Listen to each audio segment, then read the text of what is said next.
আসসালামু আলাইকুম ওয়া রাহমাতুল্লাহি ওয়া বারাকাতু। বন্ধুরা সবাই কেমন আছো? আলহামদুলিল্লাহ আমি ভালো আছি। ইফতারের কিছুক্ষণ আগে ছাদে উঠলাম, দেখলাম প্রকৃতির অপরূপ দৃশ্য, খুবই মনোমুগ্ধকর দৃশ্য, যা মনকে প্রশান্তি দান করে। সুন্দর মুক্ত হাওয়া বাতাস, আমি হাঁটতেছিলাম, আমার ওড়নাটা উঠতেছিল, বেশ ভালো লাগতেছিল।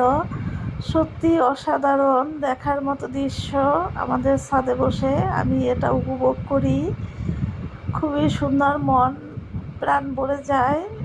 তো ছাদে বসে আবার দেখলাম পাশের ছাদে দুই তিনটা ছাদেই দেখা গেল যে তারা মাটির চুলায় সুন্দর করে রান্না করতেছে, ইফতারির আয়োজন করতেছে। হয়তো বুট পেঁয়াজু এগুলো বাজতেছে, বাঁচবি না কেন, কারণ গ্যাসের দাম এত পরিমাণ বেড়ে গেছে, মানুষ মাটির চুলায় রান্না না করে উপায় নাই। অবশ্য আমি রান্না করতে পারি না, অভ্যস্ত নেই মাটির চুলায় রান্না করার, তাই আমি দূর থেকে দেখেছিলাম আর ভিডিওতে ধারণ করেছিলাম সেই দৃশ্য। বাচ্চারা দেখলাম আমার পাশে খেলা করতেছে ছাদে, আসলে খুব ভালো লাগছে দেখে।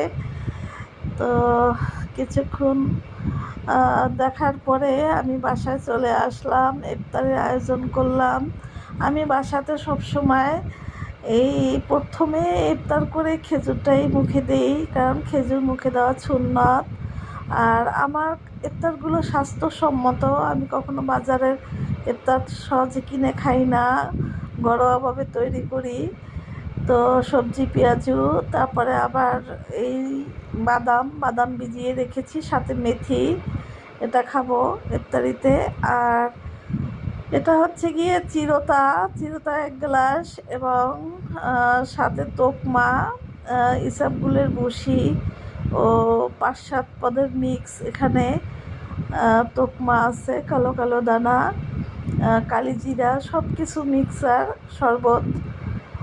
তো এটা স্বাস্থ্যের জন্য খুবই উপকারী। আর আমাদের বরিশালে একটা জিনিস তৈরি করে, সেটা হচ্ছে চিরা শরবত। এটা অনেক আগে থেকেই আমরা দেখে আসছি, ছোটোবেলা থেকে আমার মা তৈরি করতো চিরার সাথে নারকেল এবং কলা দিয়ে। আমার বাসায় নারকেল নাই, তাই আমি কলা দিয়েই তৈরি করেছি আর দুধ দিয়ে। তো সাথে সবজি নুডলসটা আমার খুবই প্রিয়, বিভিন্ন ধরনের সবজি মিক্স করেছি, সাথে ডিম খাওয়া ভালো। ডিম এমনিতেই শুধু খাওয়া হয় না, তাই কিছু দিয়ে তৈরি করে ডিমটা খাই। তো আসলে এই রোজার দিনে হিসাব করে খাওয়া উচিত। কিছুক্ষণ পরে আবার